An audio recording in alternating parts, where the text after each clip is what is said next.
Hello hello साथीहरू झोडले अनि नमस्कार सम्पूर्णमा। आज चाहिँ म जाँदैछु चितवन है। चितवन जाँदैछु अनि जाँदै गर्दाखेरि चाहिँ बाटोमा मैले खाएँ यो पकौडाहरू के 3 आइटमको पकौडा र कोक मैले लिएको है। यस्तो नमिठो सबै एक एक बाइट चाखेँ अनि त्यो चबाउँदै चुइगम भन्दा पनि ओभर थियो क्या। लास्टै त्यो चबायो चप्पिँदै नचपाउने क्या। अनि फाल्दिएँ मैले होइन। कोक चाहिँ खाएँ अनि त्यसपछि लागियो फेरि यात्रातर्फ होइन।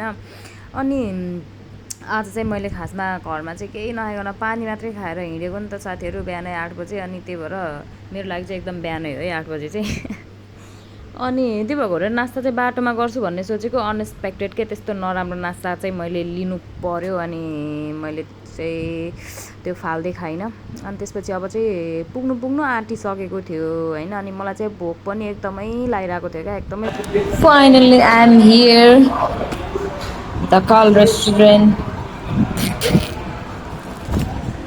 त्यसपछि मैले खाना मगाएको छु साथीहरू। भात खानु पर्यो, भोक लाग्यो।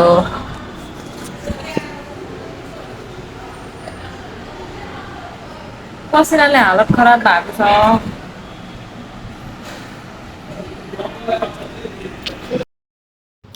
टक्क लाएर खाना खाइसकेपछि चाहिँ म त्यहाँदेखि पनि अझै अगाडि जानुपर्ने थियो। म चाहिँ त्यहाँदेखि ट्याक्सी लिएर गएँ होइन। अनि गएर चेक इन भएर बसेर नास्ताहरू खाएर फेरि एकछिन रेस्ट गरेर म चाहिँ साँझपख लागेँ सौरातिर। फेरि सौरा जानको लागि चाहिँ म चाहिँ अटोमा गएको साथीहरू। अनि जियोस् वरिपरिको हरियाली भ्यूहरू हेर्दै जान चाहिँ मजा लागेको थियो। अनि बुटुलमा भन्दा चाहिँ एकदमै कम गर्मी क्या होइन। मलाई चाहिँ सबैजनाले बुटुल किन जानु लाग्यो चितवन भनेर सोधिरहेको थियो कि। अनि मैले चाहिँ के भनेको थिएँ, बुटुलको गर्मीले बस्नु दिएन, भगाइहाल्यो मलाई भनेको। अनि बुटुलको गर्मीले भगाउन पनि झन् गर्मीको ठाउँमा पो भगाएछ भन्ने कुराहरू गरिरहेको थियो क्या। तर बुटुलभन्दा चाहिँ यहाँ कम गर्मी छ साथीहरू होइन। मलाई चाहिँ त्यस्तो फिल भयो। चितवनदेखि यति नजिक बस्ने मान्छे म होइन। तर यो ठाउँमा चाहिँ अहिलेसम्म घुम्नु नआएको म मात्रै हो क्या साथीहरू। अनि त्यो भएको भएर म चाहिँ अब यहाँ कति सबजना कस्तो राम्रो ठाउँमा घुम्न गइरहेको हुन्छ, म चाहिँ किन नजानु भनेर चाहिँ यतातिर आएको होइन। जे होस् राम्रो छ, हरियाली छ। सब मेन चाहिँ बुटोलको मान्छेलाई शीतल ठाउँ पाउनु नै भाग्यको कुरा हो होइन। बुटोलभन्दा चाहिँ यहाँ कम गर्मी छ। त्यो भएको भएर मेरो लागि एकदमै खुसीको कुरा चाहिँ त्यही नै थियो है कि यहाँ बुटोलमा भन्दा कम गर्मी छ होइन।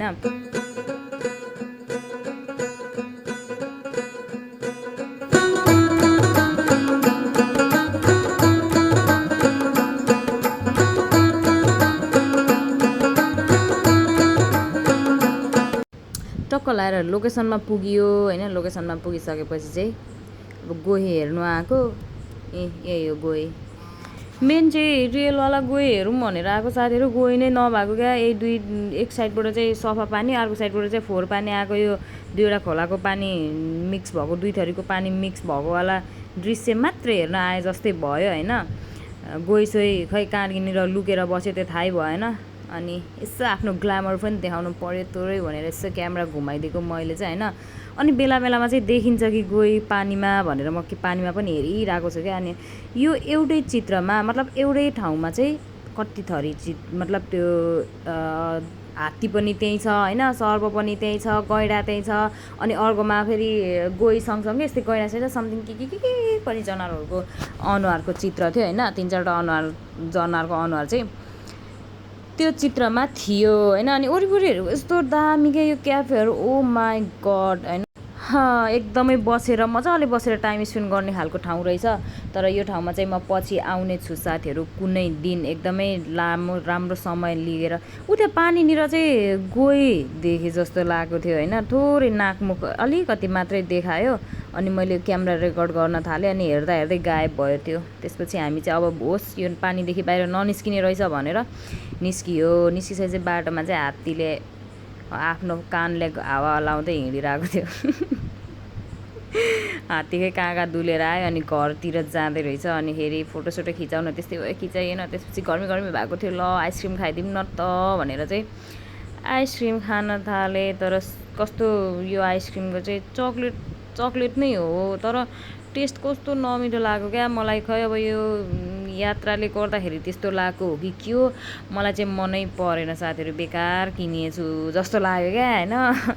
खान सुरु गरिसक्यो तर मनै नपरेको क्या होइन। खानु त पऱ्यो अनि त्यही पनि टेस्ट चाहिँ एकदमै मनै परेको थिएन। मन नपरे पनि अब गर्मी भएको भएर चिसो गर्मीमा चाहिँ चिसो खानु पाएको भएर मात्रै ल त खाइदिउँ न त भनेर खाएको मैले होइन। तर सिरियसली भन्नुपर्दा यो आइसक्रिम मिठो नै थिएन क्या। त्यही पनि मैले क्यामेरामा चाहिँ नक्कल पारेर अनि यसो मुख बनाउँदै खाइरहेको थिएँ।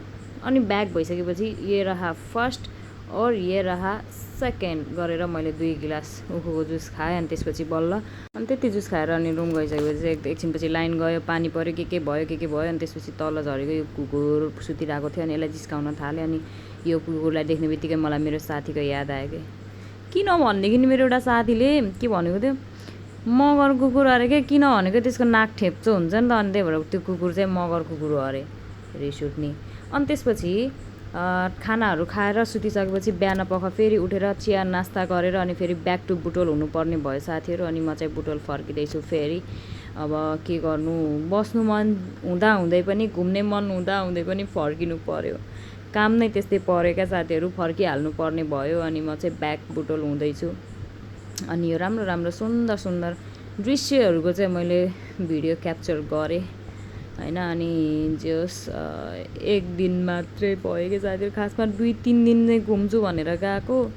अनि अब समय भनौँ या के भनौँ काम नै त्यस्तै भयो कि अनि फर्किहाल्नु पर्ने भयो। अनि मन नहुँदै पनि म फर्केँ है। अनि यहाँनिर अब हेर्नुहोस् कि श्री कृष्ण गोविन्द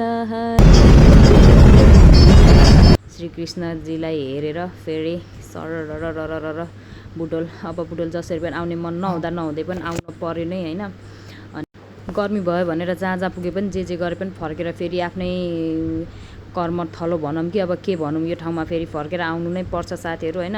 अनि जाने बेलामा चाहिँ गर्मी भयो भनेर गए पनि आउने बेलामा चाहिँ त्यस्ता नाथे गर्मी भन्दै फेरि फर्केर आउनु नै पऱ्यो। अनि आउँदा यो गर्मीले म एकदमै प्याक भइसकेको थिएँ। अनि फेरि यहाँ आएर 2 गिलास जुस खाइसकेपछि बल्ल मलाई चाहिँ मेरो परान चाहिँ फर्केर आयो क्या साथीहरू। यतिसम्म भएको नि मलाई मागसम्म। अनि 2 गिलास जुस मस्त खाइसकेपछि बल्ल म चाहिँ सरर सास आयो, मलाई चाहिँ शीतल फिल भयो। अनि म रुममा गएर फ्ल्याट भएर सुतेँ। अनि त्यही हो साथीहरू। अनि जियोस् चितवनको 1 दिने बसाइ पनि रमाइलो भयो भनौँ, राम्रै भयो। अब अर्कोचोटि जाँदाखेरि चाहिँ मस्तले धेरै टाइम लिएर लामो समयसम्म घुम्ने गरी जाने हो भन्ने मेरो सोच छ। त्यही नै साथीहरू, see you in the next video, bye bye साथीहरू। अनि धेरै माया।